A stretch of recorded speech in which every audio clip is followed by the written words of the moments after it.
मैं इनको कहना चाहता हूँ, डंके की चोट पर कहना चाहता हूँ, या इन पर चलन हवाओं का रुख मोड़ देंगे हम, या खुद को वाणी पुत्र कहना छोड़ देंगे हम। और जिस दिन भी हिचकिचाएंगे सच को लिखने से, कागज को फाड़ देंगे और कलम को इस चीज को गलत नहीं मानता, इसलिए कि गलत नहीं मान। देखिए, ये इस चीज को गलत नहीं मानते। पिछले 60 साल में देश की यही मानसिकता बना दी लोगों ने, और आज एक कैसे कानून की बात हो रही है तो कहां तो पक्के बैठे हैं लो रही है। मैं कहना चाहता हूं, हे भारत के राम जगो, मैं तुम्हें जगाने आया हूं और 100 धर्मों का धर्म एक बलिदान बताने आया हूं। सुनो, हिमालय कैद हुआ है दुश्मन की जंजीरों में, आज बता दो कितना पानी है भारत के वीरों में। नमस्कार दोस्तों, आप देख रहे हैं अलका टुडे न्यूज और आप देखना शुरू कर सकते हैं मुद्दा आज का। सबसे बड़ा सवाल आपको बताते हैं कि मुद्दा जो है जनता से जुड़ा मुद्दा, महंगाई, बेरोजगारी, भ्रष्टाचार, ऐसे तमाम मुद्दों को लेकर यहाँ पर जनता से चर्चा होगी। और हमारे साथ जो आज के पैनलिस्ट और मेहमान मौजूद है उनसे भी बात होगी, उनसे भी जानेंगे कि क्या मुद्दा है और किसको लेकर क्या राय है। चलिए हम शुरू करते हैं। सर, कैसे देखते हैं यूसीसी जो है आने से पहले जो है बवाल मच गया है देश में? देखिए, बवाल कुछ बवाल नहीं है, अभी ड्राफ्ट सामने रखा है गवर्नमेंट ने और उस पे सुझाव मांगे हैं, ठीक है ना। अब बवाल कौन कर रहा है? जिनकी तुष्टीकरण की राजनीति जो है इतनी देर से चलती आ रही थी, उस पे अंकुश लगने का टाइम आ गया है। जो चीजें पिछली सरकारों को कई दशकों पहले कर देनी चाहिए थी, वो उससे अचूक रहे और नहीं कर पाए।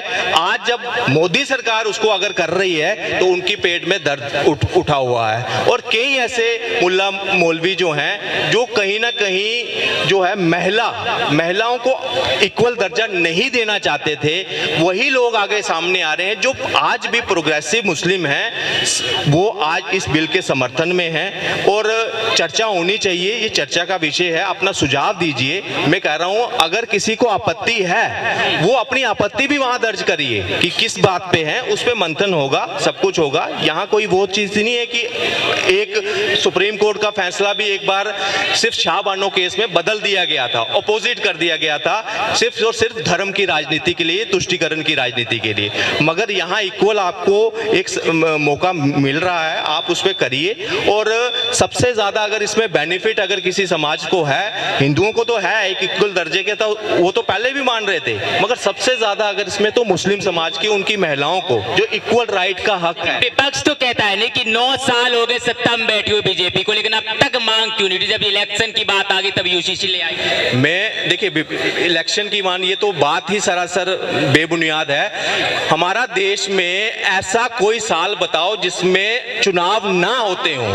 कोई ऐसा साल है जिसमें चुनाव ना हो? हर साल चुनाव। तब तो ये हर बार यही बोलेंगे कि ये जब उनको लगा ड्राफ्टिंग चल रही थी, ये कोई रातों रात की नहीं होता कि रातों रात लिखा और सुबह सामने कर दिया। नहीं, इस पे पूरी प्रॉपर कमेटी बैठती है, डिस्कशन होती है, फिर पॉइंट्स लिखे जाते हैं और सबको डिस्कशन के बाद ही ये पब्लिक की नजर में आता है। तो ये सरासर बेबुनियादी बयान है इसका, जो भी ये कह रहे हैं। और इनको अब इसको इलेक्शन के साथ जोड़ना है, ये विपक्ष का एक मुद्दा है।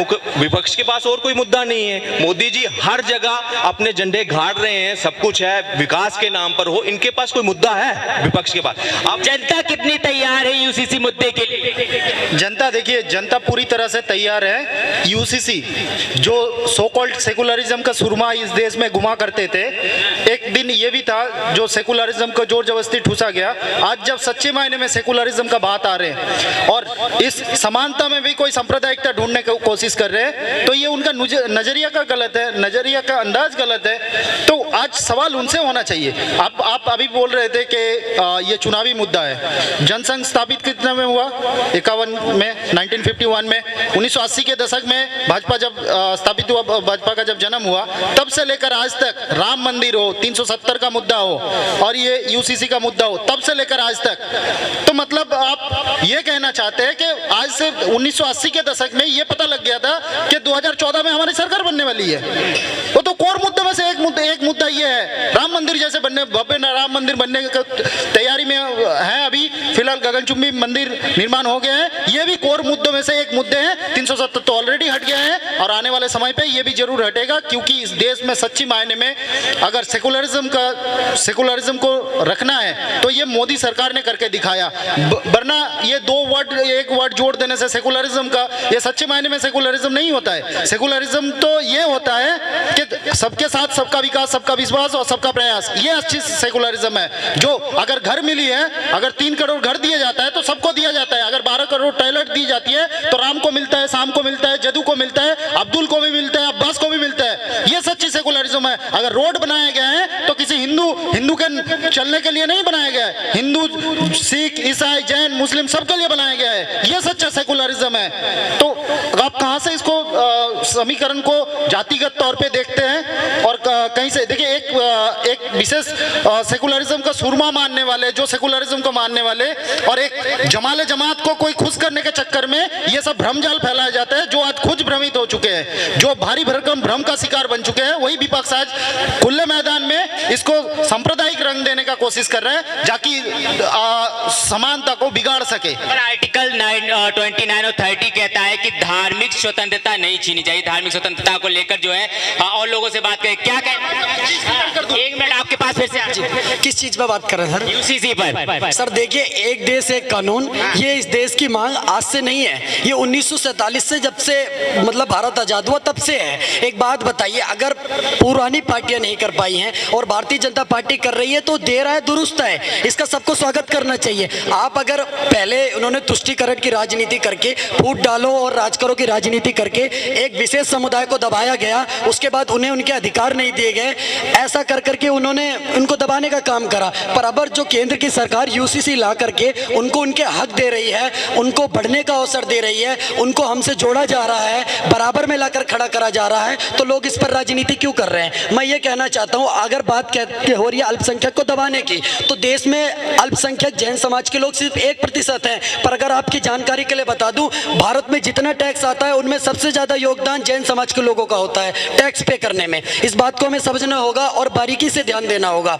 यूसीसी ये देश का मुद्दा है, इसको बहुत पहले करना चाहिए और कोई पहली बार नहीं हो रहा। जो विपक्ष कह रहा है कि नेतागिरी करने के लिए कर रहे हैं, चुनाव के मद्देनजर रखते हुए कर रहे हैं, भाई साहब अगर यही 2 महीने बात करते तो राजस्थान में चुनाव है, 4 महीने बात करते तो छत्तीसगढ़ में चुनाव है, 6 महीने बात करेंगे मध्य प्रदेश में चुनाव है। तो कहीं ना कहीं इसको ध्यान रखना पड़ेगा।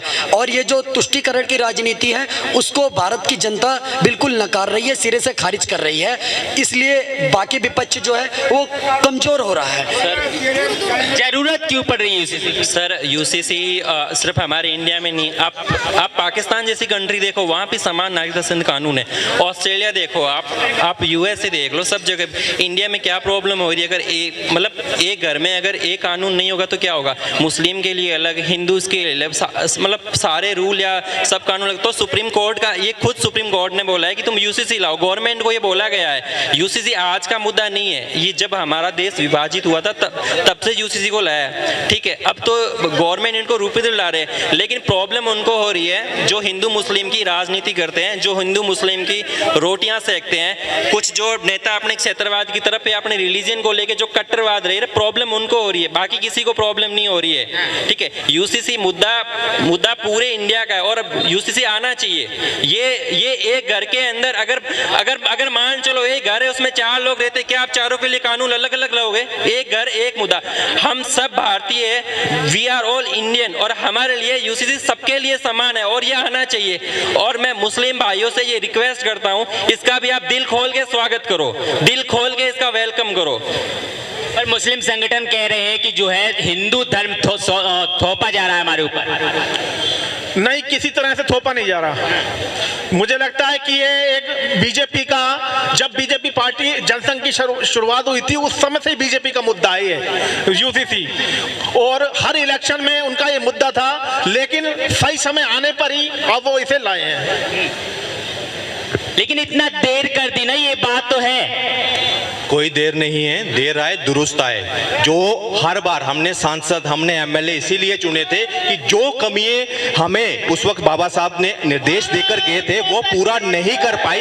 आज वो समय है, अभी भी अगर बोलेंगे देर कर गए, अभी सही मायने हैं। सही मैं यही कहूंगा मोदी जी से कि इस मानसून सत्र में इस विधेयक को पास किया जाए और दोनों सदनों में इसको प्रॉपर बहुमत के साथ पास कर कर इक्वलिटी, हम इक्वलिटी की तो बात करते हैं मगर सही मायने में आज भी इनइक्वलिटी हमारे बीच में एग्जिस्ट करती है। हमारे बीच में कई ऐसी क्रूरतियां, हिंदू समाज ने तो उसको समझ लिया, अब समाज है अब पहल करने की शुरुआत जो है मुस्लिम समाज की है। जो हमारे यहाँ सती प्रथा की बात कहें, दहेज की प्रथा, वो कानूनी तौर पर हुई थी, शायद उस वक्त ऐसा ही विरोध इन्होंने दिखाया होगा, मगर ये समाज हित में है, वहां उनकी महिलाओं के लिए भी है और सबसे बड़ी बात कि देश हित में है। आज देश हित का कोई भी मुद्दा होगा, मोदी जी को देरी नहीं करनी चाहिए। हम पूरी जनता जो है उनके साथ है। जो भी इसका विरोध करता है उनको पढ़ाइए, उनको समझाइए कि ये बिल जो है पूरे देश के लिए अच्छा है, आपके समाज के लिए तो है ही है मगर पूरे देश के लिए ये दिल इक्वलिटी लाने वाला है। जी, जनता कितना पसंद करती है, जनता से जानते हैं यूसीसी कैसा आना चाहिए। जो ये सरकार लिया सब आना चाहिए। कुछ लोगों के जिन्हें अच्छा लग रहा है तो अच्छा ही है, बुरा क्या है। ये सब बताते हैं कि विपक्ष ये कर रहा है, ये कर रहा है। अरे अगर विपक्ष बोलेगा नहीं तो सारे मुद्दे तो सोल्व तुम खुद ही कर रहे हो ना। विपक्ष बोलेगा कहाँ? विपक्ष बोलता है तो उसमें सारी बातें नई नई बताते कि विपक्ष भड़का। सब अपने घर में भरते हैं राशन। कौन सी सरकार आ रही है देने? बिगड़ करे दे दिए कोई सी खाने को, सब अपने। मेरा पता है मतलब सर, मेरा एक कहना है कि हमारे देश के अंदर कुछ ऐसे लोग हैं लेकिन इस धरती माता का उगा हुआ अन्न खाएंगे, लेकिन इस धरती माता के लिए लड़ नहीं सकते वो लोग। आज लड़ाई पता किस चीज की है? हमारे देश में हमने अंग्रेजों को भगाया, उसी अंग्रेजों की दी हुई एक गैंग जिसको कहते हैं कांग्रेस, 60 से 70 साल या 65 साल उसी को राज करवाया। उसने क्या हालात करे, उसने अपना वोट बैंक कैसे बनाया इस देश के अंदर है, तारों के नीचे से आगे सारे के सारे वोट बैंक तैयार कर दिया। भारत के अंदर रहने वाले मुस्लिम तुष्टीकरण करके और मुस्लिमों को सपोर्ट करके ज्यादा से ज्यादा मदरसे ले, इनके बड़े बड़े हाउस ले, बड़े बड़े मस्जिद ले, सबको भारत के अंदर जहां पर इस देश के अंदर 100 करोड़ हिंदू रहते हैं, वहां पर सबसे ज्यादा पैसा अगर किसी पार्टी ने दिया है मस्जिद और मदरसों के लिए तो वो कांग्रेस ने दिया है। भाई सनातनी लोग कैसे, इनको कुछ पता नहीं है, ये कह रहे पार्टी अपना भर रही है। अरे भाई मोदी, नरेंद्र मोदी, पहले आप जानो भैया, रात को सोने से पहले आपके फोन के अंदर आधा जीबी या आधे से आधा जीबी भी अगर नेट बचता ना, उसको ना देश हित में लगाओ। सुबह शाम तो आप पता नहीं कहां खर्च कर देते हो। मैं बता रहा हूं, नरेंद्र मोदी एक भारत के अंदर एक ऐसे प्रधानमंत्री हैं, अगर वो 24 घंटे का सफर करते हैं तो अपने घर की रसोई में पका हुआ अन्न लेकर के जाते हैं। और नरेंद्र मोदी जी ऐसे एक व्यक्ति हैं जो जितने दायरे में सोते उठते बैठते उतने दायरे को खुद साफ करते हैं। अंग्रेजों की औलादों के तरह नहीं। एक बंगला है और इस बंगले के अंदर 200 सुबह से शाम तक 200 नौकर लग रहे हैं। क्या उनके बाप का पैसा है? इस देश को धर्मशाला बना रखा है। हमारे टैक्स का पैसा अपने खर्चे पे अपने ऊपर खर्च करके अपने आप को इतनी बड़ी फैसिलिटी देते हैं। हमने देखा है ऑटो में घूम करके हैं हमारे अन्ना हजारे जी को, भाई अन्ना हजारे जी माननीय पूजनीय है, अन्ना हजारे जी आए, उन अन्ना हजारे जी दिल्ली के अंदर कीड़ा छोड़ गए। वो दिल्ली में ऑटो में घूम करके कह रहा था मुझे कुछ नहीं चाहिए, कुछ नहीं चाहिए। उसी ने जाकर के वहां पर वो भौंक रहा था, कहां पर? गुजरात में, मुझे कुछ नहीं चाहिए। एक आईपीएस अधिकारी से यूं बोल रहा है ऑटो बैठ के, मेरे को तुम्हारी सिक्योरिटी नहीं चाहिए। भैया अधिकारियों की ड्यूटी बनती है, तू मुख्यमंत्री है कहीं का, जहां से तू दिल्ली को बर्बाद करके आया है। आज दिल्ली जैसी जनता के अंदर बता रहा हूं मैं, कितने बच्चे हैं यहाँ पर जो कहते हैं एक क्वार्टर पीने के बाद पता क्या बोलते हैं, डिस्कस करते हैं, चल यार एक क्वार्टर के और पैसे कर ले। हम अपनी आंखों से रोज देखते हैं हमारे बच्चों, हमारी जनरेशन को, दिल्ली की जनरेशन को उसने दारूबाज बना दिया। इसी लोगों को, ऐसे ही लोगों को हम लोगों ने बाइकआउट करना है। खिलजीवाल ने एक तरफ तो बस में हमारी बहन बेटियों को घुमाने के लिए बोल दिया, हम अपनी माता, अपनी बहन बेटी, बूढ़ी बच्चियां जो भी हैं उनको बसों में घूमने। कांग्रेस क्यों नहीं लाई यूसीसी? जब 3-4 बार जो है सुप्रीम कोर्ट ने बोला था यूसीसी लाने के लिए, लेकिन बोला लेकिन पारित करनी हुई। दीपक भाई को मैं कहना चाहता हूँ, दीपक भाई कह रहे हैं ना इस धरती का अन्न खाते हैं। भाई मैंने किसी पार्टी का नाम नहीं लिया था, ना तो हम बीजेपी को मानते हैं ना कांग्रेस को मानते हैं, हम किसी को नहीं मानते। हम नोटा दबाते हैं, चुनाव के अंदर भी हमने नोटों को चुन रखा है क्योंकि सब अपना घर भरते हैं। भाई कोई सी भी पार्टी हो, किसी की भी पार्टी ले लो, सब अपना घर। थोड़ी इलेक्शन में 4-4 करोड़ रुपए लगा रहे हैं, पहले वो हमें देखेगा, वो 4 करोड़ का 20 करोड़ करेगा, पहले किसे देखेगा? तो भाई हम किसी पार्टी यूसीसी के भाई एक जवाब ले ले आपको। हाँ जवाब। मेरा कहने का मतलब है, अगर तुम्हारे जो बीजेपी का एमएलए हो, चाहे एमपी हो, चाहे पार्षद हो, चाहे सरपंच हो, अगर वो कोई गलत काम कर रही है ना, तो मैं यही बात कह रहा था, अगर तुमने अपनी माँ का दूध पिया तो चैलेंज करो उसको, जाकर के बोलो भाई कौन नहीं कर रहा, विधायक बीजेपी का हो चाहे किसी भी पार्टी का हो, चैलेंज करो ना उसको, ऑफिस के बाहर गिरा करो भाई, कुछ कहने की दम है नहीं है, ठीक है। अगर तुम्हारा एमएलए एमपी कुछ गलत कर रहा है तो छाती में इतना, कलेजे में इतना दम होना चाहिए, जाकर के बोल सको भाई कौन नहीं। अगर तुम्हारे को फंडिंग हुई है, अगर तुम्हें फंड मिला है निर्माण के लिए, कार्य के लिए, तो जाकर के बोलो ना, करवाता कौन नहीं है, लगाओ वीडियो बनाओ उसके खिलाफ, उसके ऑफिस के बाहर, इतना फंड इसको 10 करोड़ रुपए मिले, हमारी गलियां देखो कैसी झज्जर हो रही है, क्यों नहीं बोलते हो भाई। भाई बीजेपी कार्यालय में हमने बहुत कार्य देखे और इस देश के हित में कार्य देखे हैं, देश हित में हर आने वाली जनरेशन के लिए जो मोदी जी कर रहे हैं ना भाई साहब, वो दोबारा कोई दूसरा प्रधानमंत्री है ही नहीं इस देश में जो दोबारा आ जाए, अगर कोई है तो योगी आदित्यनाथ है।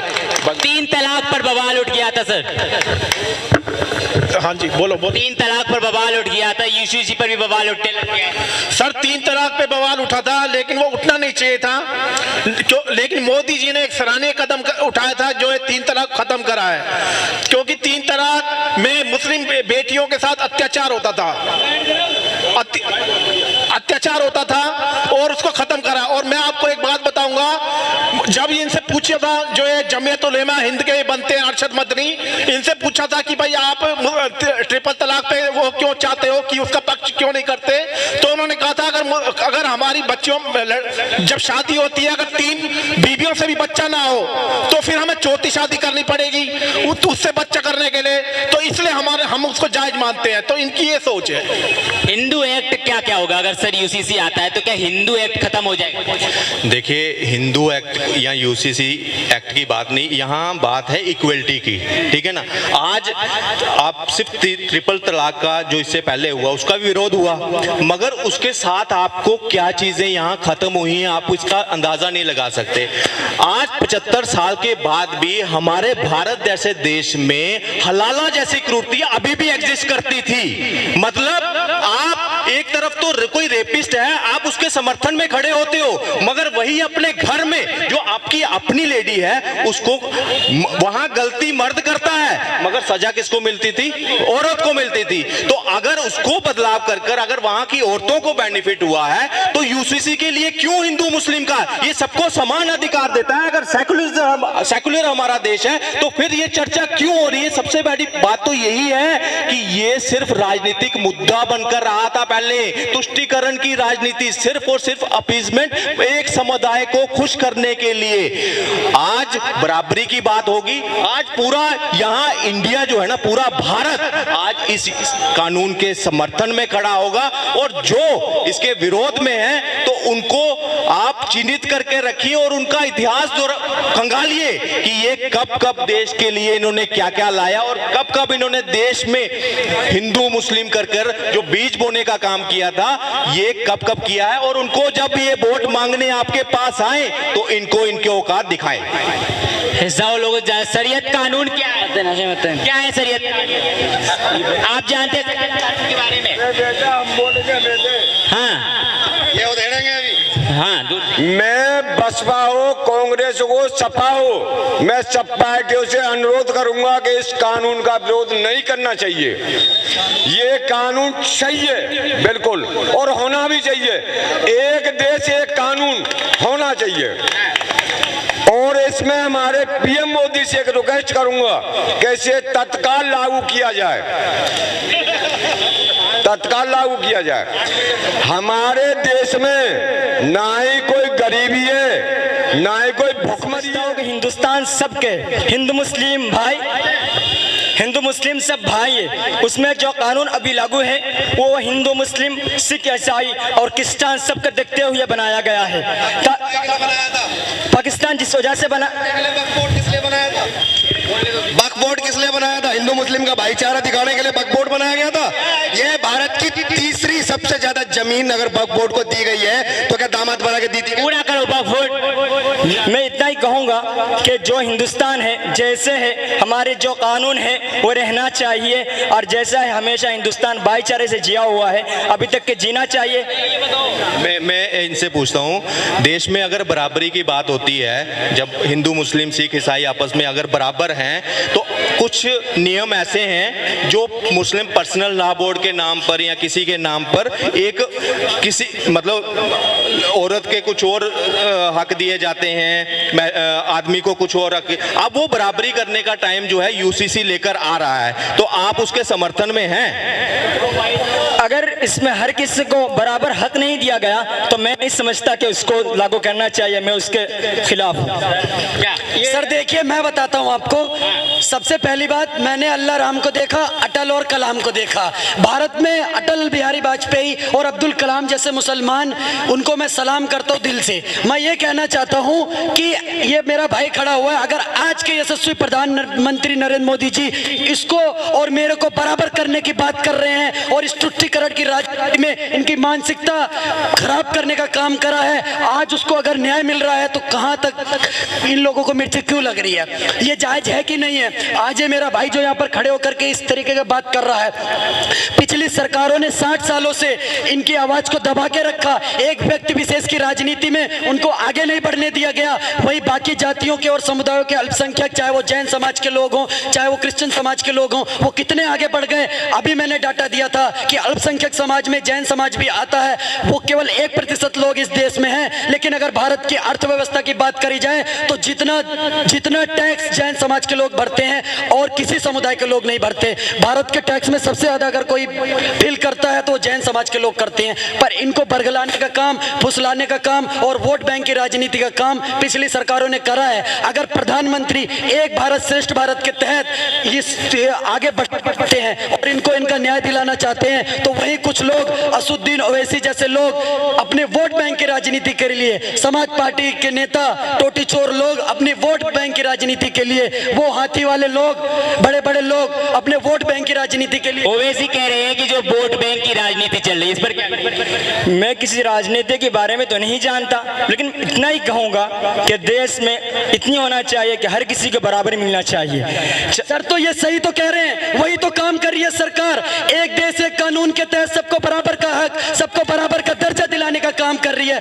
मैं कहना चाहता हूँ, हे भारत के राम जगो, मैं तुम्हें जगाने आया हूँ और 100 धर्मों का धर्म एक बलिदान बताने आया हूँ। सुनो, हिमालय कैद हुआ है दुश्मन की जंजीरों में, आज बता दो कितना पानी है भारत के वीरों में। अगर भारत माता की जैसे मेरे भाई को दिक्कत नहीं होती, मुझे दिक्कत नहीं होती, तो ये सबका देश है। ये बात करते गंगा जमुनी तहजीब की, गंगा जी हमारी, जमुना जी हमारी, फिर तहजीब कहाँ की? मैं ये कहता हूँ पिछली सरकारों ने इनको सिर्फ बरगलाने का, माइंड वॉश करने का काम करा है। आप देखिए जिस प्रकार से आदि पुरुष जैसी फिल्म पर लोग निकल के नहीं आते, लेकिन अगर वहीं इस देश में 72 हूर और कश्मीर फाइल जैसी फिल्म आती है तो हाय हाय हमारे मजहब पर अटैक कर दिया। सर आप सबके जेब में क्रेडिट कार्ड होगा, डेबिट कार्ड, पैन कार्ड होगा, आधार कार्ड होगा, पर असुद्दीन ओवैसी और ऐसे कई लोगों के जेब में इनके पास सिर्फ विक्टिम कार्ड है। हाय हाय हमको मार दिया। क्या कह रहे थे? मैं ये कहना चाहता हूँ, ये इस प्रकार सेकुलर देश है। अगर जैसे पीके फिल्म बनी थी उसमें सेकुलर के हिसाब से मंदिरों के बारे में जिस हिसाब से दिखाया गया, हम तो झेल गए। अगर वही सीन जो आमिर खान शराब लेके मस्जिद में जा रहा होता, अगर अंदर चला जाता तो वही उसको लटका दिया जाता आमिर खान को। सर मैं अपने भाई से सिर्फ एक सवाल करना चाहता हूं, अगर इन्होंने इसका हाँ या नहीं में जवाब दे दिया, मैं अभी यूसीसी का विरोध करना। एक 9 साल की बच्ची 9 साल के बाद कितनी बुद्धि होती है, उस 9 साल की बच्ची की शादी करा दी जाए, ये कहता है यूसीसी कानून के विरोध में जो लोग खड़े हुए हैं। यूसीसी कानून इसको अगर खत्म करने की बात कर रहा है, मैं इनसे पूछना चाहता हूं, भाई की अगर कोई छोटी बहन है, उसकी आयु 9 साल है, 9 साल की है, उसके घर वाले अभी उसकी शादी करा सकते हैं, क्या उस लड़की को अधिकार नहीं देता भारत का संविधान कि वो अपना वर स्वयं चुने, या 18 साल की बात आयु के बाद अपना डिसीजन ले सके, अच्छे बुरे की पहचान कर सके? आज उसका पति आज उससे शादी करेगा, अगर उससे नहीं है 9 साल की उम्र में, वो 3 लड़कियों और से शादी करेगा। क्या जवाब देंगे इसको लेकर? मैं इसके बारे में आप मानते हैं कि 9 साल की लड़की जो होती है उसकी शादी होनी चाहिए, जिसका शरीयत कानून जो है, शरीयत के कानून के मुताबिक तो जायज है। मैं कहता हूँ इंसानियत, शरीयत को छोड़ दीजिए, इंसानियत की बात करिए। इंसानियत के कानून के हिसाब से 9 साल की बच्ची की शादी जायज है क्या? जायज है। जो शरीयत ने जो कानून बनाया गया और जो कानून अभी लागू है, यानी 9 साल जायज़ है या नहीं, ये जो सवाल कर रहे हो वो तो शरीयत के मुताबिक जायज़ नहीं है। वो कह रहा हूँ जायज है कि नहीं है 9 साल? आप ये तो जायज है या नहीं, या तो शरीयत से मांगो। गलत होता है या नहीं? 9 साल की लड़की की शादी कर दी जाती है, गलत मानते हैं नहीं? मैं इस चीज़ को गलत नहीं मानता, इसलिए कि गलत नहीं मानते। देखिए, ये इस चीज को गलत नहीं मानते।